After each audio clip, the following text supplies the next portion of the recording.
Russian blogger Romanov published a video from the Oleshki, Radensk Highway.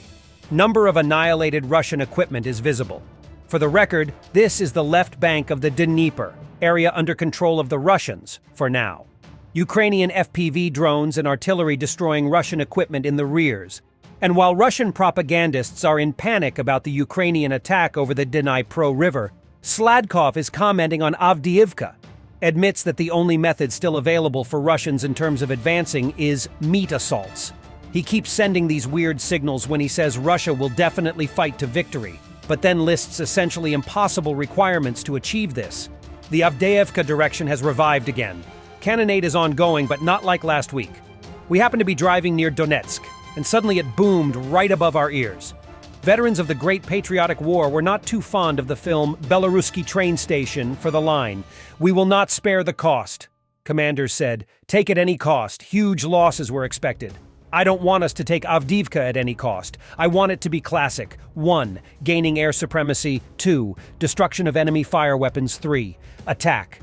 We will achieve air superiority when we destroy the air defense systems of the Ukrainian armed forces, and will be able to fly airplanes over enemy territory when we have 5 times more drones and UAVs than the enemy.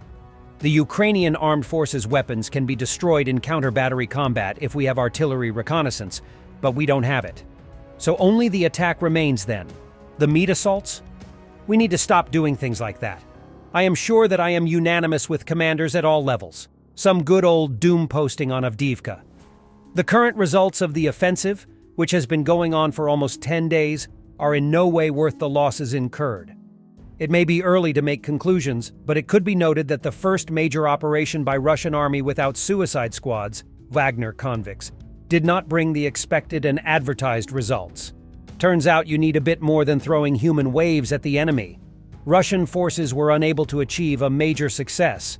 The myth about the ever-strengthening Russian army proved questionable. But the battle is likely to continue in an attempt to save face. Our warrior subscribers from the Donetsk direction spoke about the situation in Avdiivka. No reason to talk about successes on our part. The entire theater of military operations consists of 4 tree lines.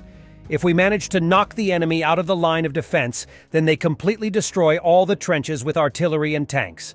After such shelling, the position becomes impossible to hold. All that has been achieved at the moment is moving the positions of the Ukrainian armed forces away from ours and increasing the gray zone. The current results of the offensive, which has been going on for almost 10 days, are in no way worth the losses incurred. No one cared about counter-battery fire or the ultimate superiority in fired shells.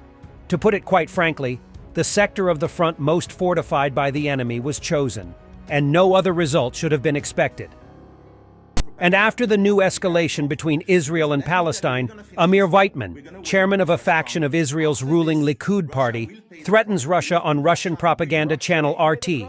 That I understand you're under Russian payroll, and I understand this is a Russian propaganda, but you have to be very careful, because let me tell you, we're going to finish this war. We're going to win because we're stronger. After this, Russia will pay the price. Believe me, Russia will pay the price. Russia is supporting the enemies of Israel. Russia is supporting Nazi people who want to commit genocide on us, and just Russia will pay the price. Russia also. Now listen to me very carefully. We are going to finish with these Nazis. We're going to win this war. It's going to take the time it's going to take, but we're going to win this war. Afterwards, we're not forgetting what you are doing. We're not forgetting. We will come. We will make sure that Ukraine wins. We will make sure that you pay the price for what you have done. You as Russia, and you and as all the enemies of Israel, and you as all the people who are now making everything they can to support genocide of the Jews in Israel. We are not forgetting. We are not forgetting. Remember exactly what I'm saying now. You will pay the price. Amir, I think it's safe to say that this is a very passionate conflict that is happening here. Well, people have been massacred. My people has been slaughtered by your proxies, and you will pay the price. Is it clear? Believe me, you will I don't actually think it is clear. Very, very, very sternly. I don't think it is clear, Mr. Weitman, and I would suggest then it should be in the clear. future, it should be clear. as being a politician, it should be clear to you, because you have to understand that actions have consequences. And when people support murder of Jews, people pay the price. This is true in Gaza, this is true everywhere else. The time that Jews actually have no power to defend themselves is done, is gone. And people will now have to bear the consequences of them supporting genocidal Nazis who are out to exterminate Jews.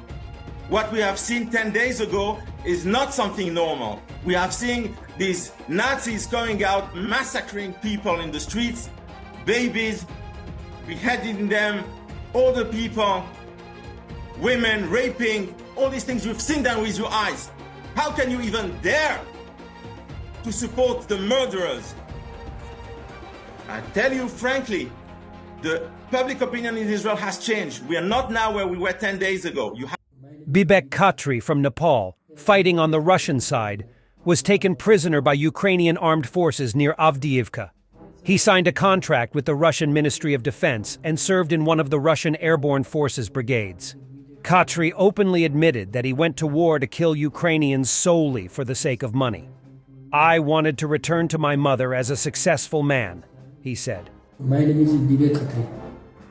My place birth is Bordia, Nepal Bordia. It's a family is a problem. My mother's job, so is admitted to money. So I go to this. My friend told me you go to army, Russian army, and visa money is this is so much more than money. And you go to the your mother is so successful, and I come to. And communicate one people is translate and mobile telephone translate.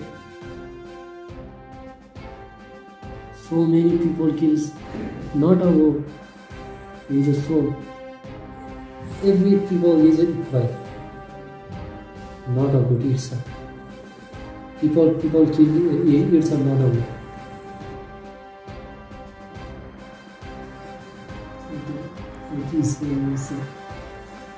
Korean same is like same as Hitler so.